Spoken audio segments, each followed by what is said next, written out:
In today's first reading, it speaks of a woman wanting to be able to have dinner with Elijah, and she actually asks her husband if Elijah can sleep in the upstairs room. You may wonder why the woman wanted to do that and why it was important to her. And it's because she realized that Elijah was such a holy man, and she wanted the opportunity to be able to learn from him so that she too could become even more holy.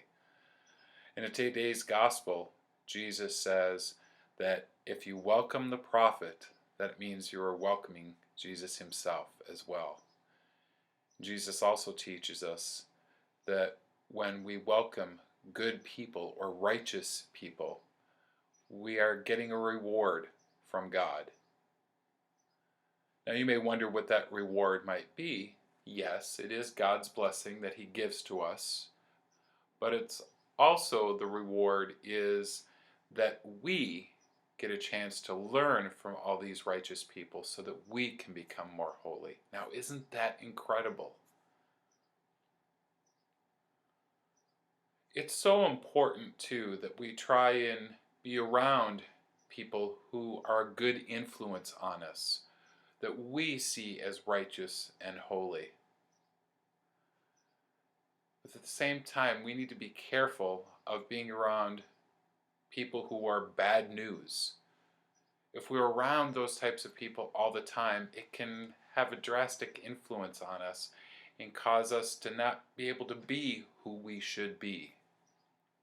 Let me give you a little example, based on a true experience actually.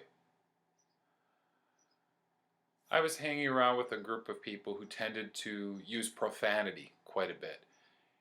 And after a while, I noticed myself thinking it. I didn't actually say it or use it, but it was running through my mind. And I realized that that group was influencing me. But yet, when I was around more faithful or holy people, I could feel their positive influence on me as well. So I was able to see that both groups were able to influence me. So does that mean that we should just totally avoid people that we think are, negative or a negative influence on us? No, we need to be able to show them God's love, but we also need to be careful not to fall into their line of thinking.